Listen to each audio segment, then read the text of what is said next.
প্যান্ডেল করছি। ঠাকুর কোথায় বসবে? ঠাকুর এখানেই বসবে। এখানেই কেন বসবে? এখানেই বসবে। কেন? প্রথমেই জানাই সরস্বতী পুজোর শুভেচ্ছা। এবারের এক বিশেষ দিনে পুজো তিথি পড়েছে 23শে জানুয়ারি, নেতাজির জন্মদিনের দিন। কাল যেহেতু পুজো, তাই সবাই মিলে শুরু করে দিয়েছি প্রস্তুতি।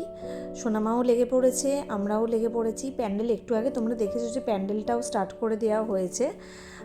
গোটা রান্না আমাদের এখানে নিয়ম আছে মাকে গোটা রান্না দেওয়া, তাই গোটা রান্না সব প্রিপারেশন নেওয়া হয়েছে। গত 5 বছর ধরেই আমাদের এখানে পুজো হচ্ছে আমার বাড়িতে। আমাদের এই প্রতিমাকে প্রত্যেক বছর রং করে নতুন করে আবার পুজো করা হয়, বাট এবারের পুজোটা একটু অন্যরকম। এবছর শিয়ার হাতে খড়ি দেবে মায়ের কাছে। 2026-এ শিয়ার বয়স হচ্ছে 2 বছর 5 মাস।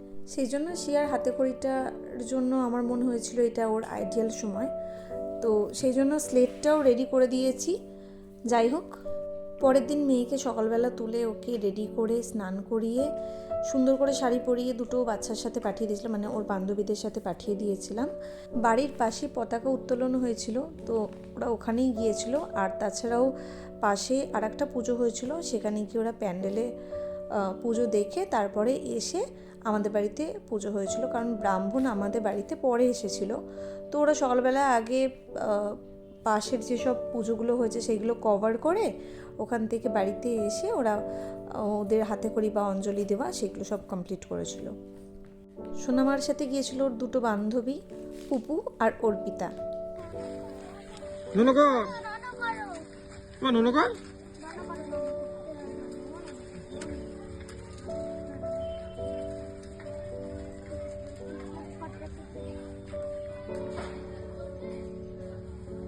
বল জয় হিন্দ,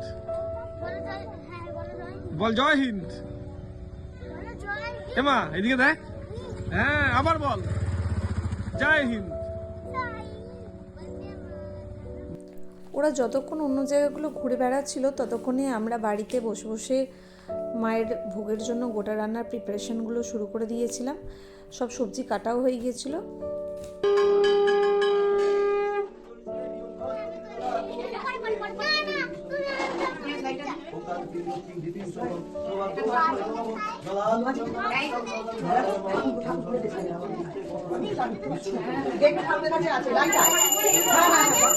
ধন্তর সূচি নম মাধব মাধব বাচি মাধব মাধব হৃদি সরন্তি সর্ব সর্বে কার্যেষু শ্রীমাধব শ্রীমাধব শ্রীমাধব। অঞ্জলির পর সোনামার হাতে করে শুরু হয়ে গেছে। বিজ্ঞান বলে সাধারণত 2.5 বছর বয়স থেকে 5 বছরের মধ্যে হাতে খড়ি করানো উচিত।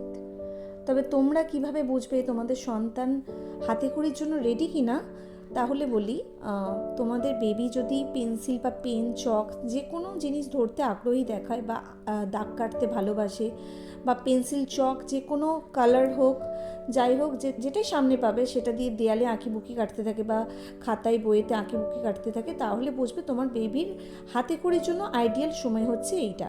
তবে একটাই কথা বলবো, শুধু এটা খেয়াল রেখো হাতে খড়িটা যেন খুব আনন্দের হয়। আসলে সব বেবির গ্রোথ কিন্তু সেম টাইমে হয় না বা সমানভাবে হয় না।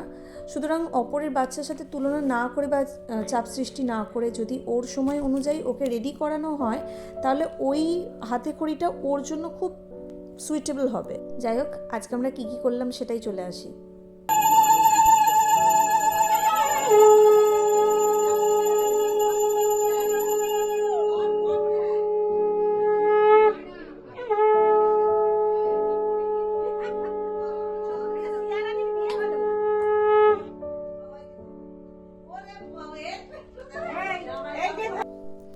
আজ শিয়ামার সাথে সাথে আরও 2জন হাতে খড়ি দিয়েছিল।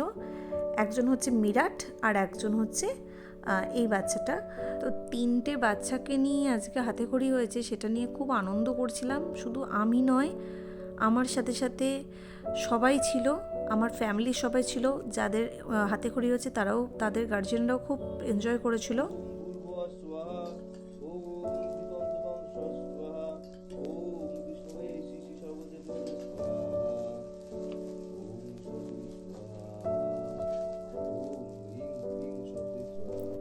পুজোর পর্ব সেরে আমরা চলে গিয়েছিলাম আমার স্কুলে। আমি যে স্কুলে পড়াশোনা করেছি, গড়লগাছা গার্লস স্কুল, সেই স্কুলে গিয়ে আমি আমার মেয়ের সাথে টাইম স্পেন্ড করেছিলাম। বহু বছর পর গিয়েছিলাম, একটা আলাদাই ইমোশন কাজ করছিল। আমি গেছি আমার সন্তানকে নিয়ে, আর সেটা খুব আনন্দের, খুব মূল্যবান সময় বলা চলে। মূল্যবান সময় কাটিয়েছি আমার মেয়ের সাথে।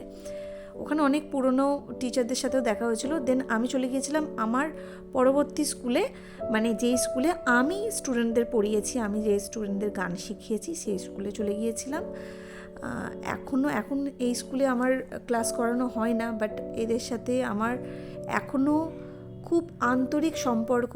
দেন আমরা চলে গিয়েছিলাম, অনেক ফটো সেশন করেছিলাম। ফটো সেশন করে স্কুলে অবশ্যই ফটো সেশন করেছিলাম, স্কুলে ফটো সেশন করে আমরা চলে গিয়েছিলাম গড়লগাছারই একটা ইউনিক জায়গা, সেটা হচ্ছে গড়লগাছা বাঁধের ধার।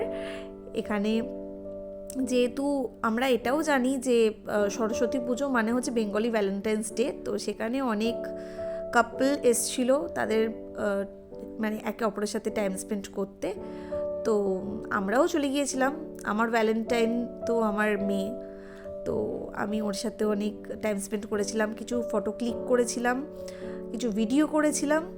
তো খুব এনজয় করেছিলাম, খুব এনজয় করে এবারে সরস্বতী পুজোটা কাটিয়েছিলাম। এই বছর সরস্বতী পুজোটা তোমরা কেমন কাটিয়েছো অবশ্যই কমেন্টে জানিও। আর ভিডিওটা ভালো লাগলে লাইক, কমেন্ট অ্যান্ড সাবস্ক্রাইব করে দিও আমার চ্যানেলটা। আর সঙ্গে থেকো, ভালো থেকো। দেখা হচ্ছে পরের ভিডিওতে। আর অবশ্যই শিয়াকে তোমরা আশীর্বাদ করো। আমার মনে হয় মায়ের আশীর্বাদের সাথে সাথে তোমাদের আশীর্বাদটাও ওর খুব প্রয়োজন। তো সঙ্গে থেকো, ভালো থেকো। আজকের মতো টাটা।